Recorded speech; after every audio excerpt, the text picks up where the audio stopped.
ద్వారా మనతో మాట్లాడును గాక. ప్రియా దేవుని సంగమా, దేవుని బిడ్డలారా, మరి సమయం దాదాపు 12:46 అవుతూ ఉన్నది. మరి దాదాపు ఇది మంచి సమయం, మరి ఎందుకంటే భోజన సమయం. దేవునికి స్తోత్రం. ఏమండి, మా మేస్త్రి గారు అప్పుడే, మా పెద్దగారు అప్పుడే కానీ అంటున్నారు. దేవునికి స్తోత్రం కలుగును గాక. మంచిది పిల్లారా. మరి గర్భఫలం అనేది దేవుడు అనుగ్రహించు కుమారులు, ఆయన అనుగ్రహించు స్వాస్థ్యము. ప్రియా దేవుని బిడ్డలారా, ఈ యొక్క మధ్యకాల సమయమందు పరిశుద్ధాత్మ దేవుడు మనతో మాట్లాడవలసిన ఒక విషయం ద్వారా మనతో దేవుడు తన వాక్కు ద్వారా మనతో మాట్లాడాలని ఆశపడుతూ ఉన్నారు. మొదటి సమూయేలు గ్రంథం, మనందరికీ తెలిసిన మొదటి సమూయేలు గ్రంథము 1వ అధ్యాయము 28వ వచనాన్ని మనం చదువుకుందాం.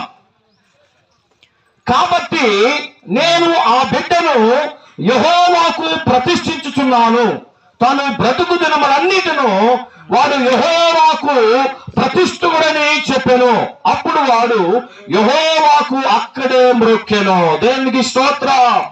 ప్రియా దేవుని సంగమా, దేవుని బిడ్డలారా, మనందరికీ తెలిసి వాక్యాన్ని చాలా సార్లు మనము దైవ సాకుల ద్వారా మనమందరం కూడా దేవుని వాక్యాన్ని మనం విన్నాం.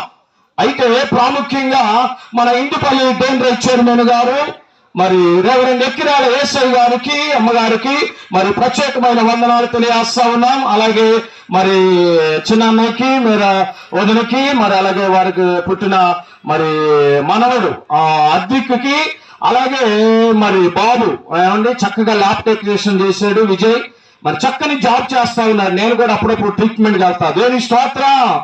రాబాబాయ్ రా అని చెప్పేసి చాలా చక్కగా మంచి చక్కని హృదయం. దేవునికి స్తోత్రం కలుగును గాక. ప్రియా దేవుని బిడ్డలారా, ఇక్కడ మనం జ్ఞాపకం చేసుకున్నట్లయితే మన బిడ్డల్ని దేవునికి ప్రతిష్ఠించే వారిగా మనం ఉండాలండి. ప్రతిష్ఠించే వారిగా మనము ఉండాలి. హన్నా దేవునికి ప్రార్థన చేస్తుంది. హన్నా గర్భాన్ని తెరిచాడు దేవుడు, చక్కని మగబిడ్డను దేవుడు అనుగ్రహింపజేశాడు. హన్నా దేవునికి మొక్కుబడి చేసుకుంది. ఏమని మొక్కుబడి చేసుకుంది?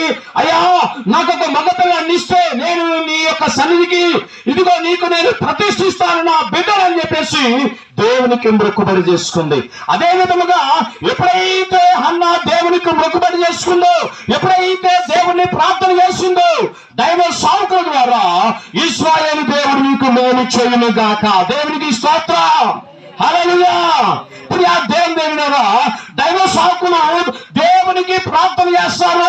మనం అందరం కూడా ప్రార్థన చేస్తాము. దేవుడు వారి ప్రార్థన ఆలకించి మన అక్కలను దేవుడు మన కుటుంబంలో ఉన్న ఈ ఇబ్బందులన్నిటినీ